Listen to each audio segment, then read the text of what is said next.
Yes, so the end of season one finishes in Villanelle's apartment in Paris. Um, Eve follows Villanelle there from Russia, where Villanelle's been imprisoned, and safe to say that they have a little altercation. I don't know if you remember, but Eve stabs Villanelle, and yeah, so season two picks up from that moment where Villanelle has been stabbed and she has to escape the apartment before people come in to find her. And she's in a pretty bad way. She really has to find herself out of that situation. And as the story progresses, we find out how Villanelle reacts to Eve stabbing her. I'm not sure whether it will be what people expect her reaction to be, but it's interesting. The reaction to season one was insane. I don't think it was anything that any of us expected. You know, we all believed in the show and were so passionate in making it, but you just never, you can never second guess how the audience is going to take it. But I mean, I don't know if you've seen the Villanelle Halloween costumes or the incredible fan art, but the response has just been enormous, and I've never been a part of a show before that has had such an amazing reaction. So it's been really lovely, especially coming to season two, knowing that there are people eagerly waiting for the continuation of the story is really nice. I think what has been the most interesting part about coming back to play Villanelle in series two is the kind of exploration of her emotions, or what emotions she may or may not have. And I think Eve is a huge part of that. I think we really explore what it is that she may be feeling, which has been really fascinating because it's like I think it's a huge conflict that's going on in her own head, how she, thinks she feels about Eve and the other relationships in her life. But I think that's another reason why the audience kind of took to her, is because there is like a flicker of humanity about her. But just when we think we found it, we lose it again. And I think that's probably what may be really interesting for the audience to discover. As Villanelle approaching a script, I mean, this may sound really boring, but for me, it's just first I will learn the lines and get the lines down, and I'll have an initial idea of how I want to play the scene. But to be honest, I do rely a lot on the director's guidance. Maybe not rely, but I really love that relationship between the actor director and that playfulness and that, figuring it out on set. I never like to be too set in stone in my ways before I get to set. But one of the lovely things about coming back for series two was that I already felt like I understood her. You're probably the person on set who understands her the most out of everyone, which is nice to have that air of confidence, and people, like working with Emerald and Damon and everyone else, they come to you for suggestions and ideas, which is makes it really collaborative. Mm. Yeah, well, what was so lovely about this process was that we would kind of, before each block, so say each two episodes, we would all meet around a table and discuss the scripts and kind of roughly read through the scenes, and any ideas or any questions that we had, we brought up, and that was really productive to have an opportunity to hear what it's like off the page before you've got to set. And I just feel like everyone who is a part of the show is so they've got a cracking sense of humour. So, to be in a room with Sandra and Damon and an Emerald and kind of just fishing out ideas and you know plucking things out of thin air is always really fun. Oh God, everything attracted me to Villanelle. She was just, I expected her to be one thing and she was the total opposite. Um, I read Assassin and immediately thought of like sexy woman in a catsuit, like scaling walls in 6-inch heels, and she was, boots. Like she just felt real to me. There was something very real about her. Again, had a sense of humor and made mistakes, which I think is so relatable. I think that assassins can sometimes feel like, I don't know, like creatures from another planet, like they've got superpowers, whereas I think there was something very earthy about her. And that has continued through to series 2. She's just so much fun to play. She gets away with murder, quite literally. But yeah, no, I love her. What I think the audience love about her is that um, I think they relate to her in ways in which they may not want to admit to. Like, for instance, I always refer back to the opening scene of series 1 where she knocks the ice cream over the little girl. And I just feel like we've all wanted to do that before, but we just never have. So there was that um, kind of admiration, but also the feeling of like, oh, this girl is like not to be messed with, but you kind of want to give her a high five sometimes. And I think the playfulness of her, she has this kind of childlike quality which kind of takes away the terror sometimes. At moments that we should really hate her, we sometimes maybe sympathise or agree with her. So I think there is a likeness between her and the audience at times. Not always, obviously, but sometimes.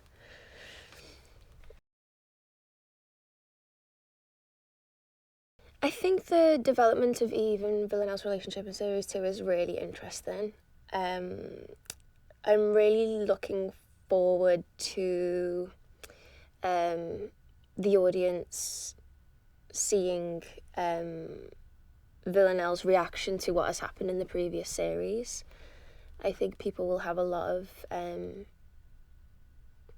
they will already have ideas of how they think she's going to react, and I think what she actually does could cause surprise. I think what I feel the emotion that each woman feels for the other is still something that me and Sandra are figuring out even in series 2. I think they definitely spend a lot more time in each other's company. Whether that's something Eve is happy about is another question. Villanelle is thrilled. But I think there is definitely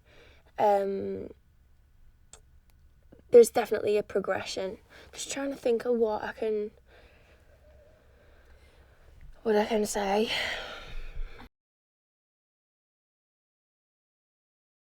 Well, I think as well in series 1, the show definitely felt like two different worlds, and in series 2, these worlds are colliding and they come together, and I think that is a huge.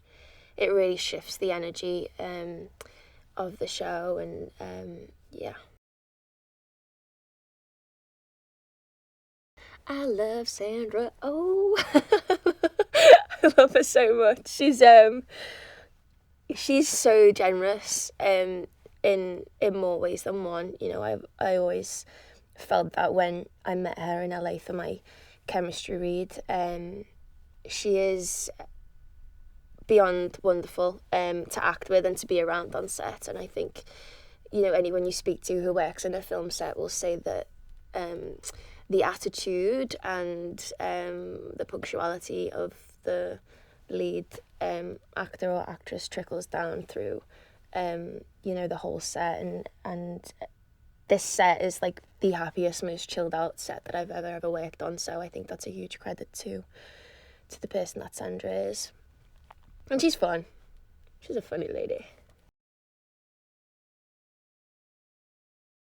Yes, well, Constantine and Villanelle. Constantine's and Villanelle's relationship is another one that's been challenged in series 1. She shot him, no big deal. And yeah, they meet again, and she has to face up to what she did. And I think, these two people, death is so familiar to them, and the job is very practical, and the fact of the matter is that in Villanelle's mind, it was either him or her. And I think Constantine understands and respects that.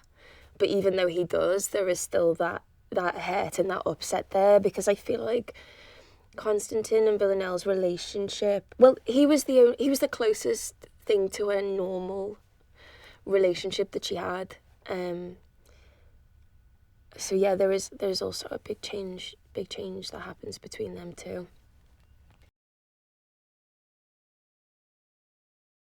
I love Kim. I actually feel, this is going to sound so cheesy, but I can't even speak about him because I love him so much. When I met Kim,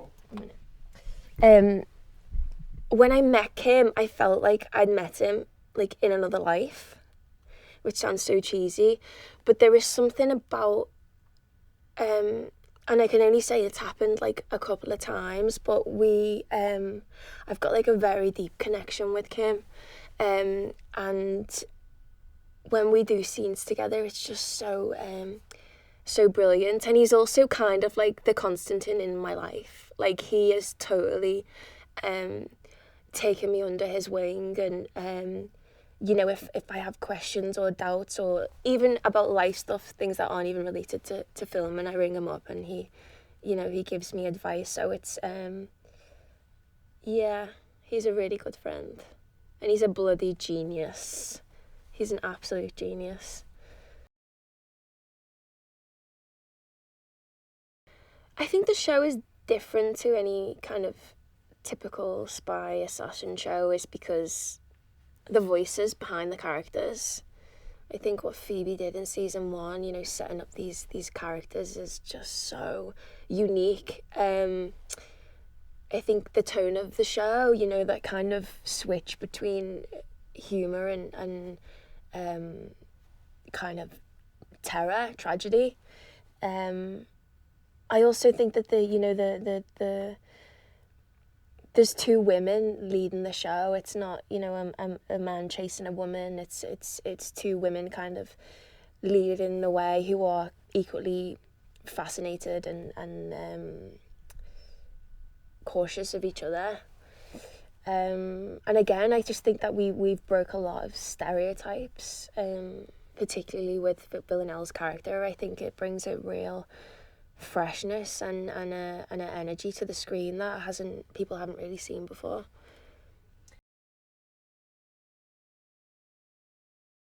That switch between kind of comedy and darkness, initially I really struggled with it, just because it wasn't something that I'd done before, and I kind of had to break out my mold that I'd made for myself. But that was what was so brilliant. Like, when Phoebe was on set in series 1, she would kind of just throw something into a scene. Like, she'd be like, the way you're playing that really kind of down, bring it up, make it happy, make it, and I'd be like, okay. And then you realise that actually when you dare to do something that is maybe a little bit absurd or out of your comfort zone, you can kind of make magic with that. Sometimes it doesn't work. That's fine. You're in that's what I realised, is that you're in a safe environment, and actually if you dare to risk it, you could come out with something really brilliant. And the worst is that it doesn't really work and you move on.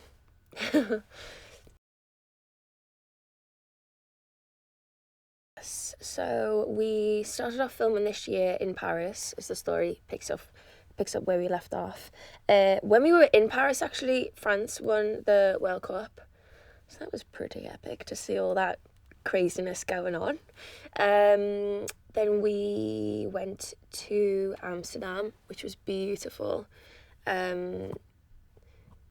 Which, no spoilers, but I think in relation to what is happening within the story is just so brilliant, because it makes it so authentic, and you feel as if you are right there as it's happening. And then we went to Rome, which was so beautiful.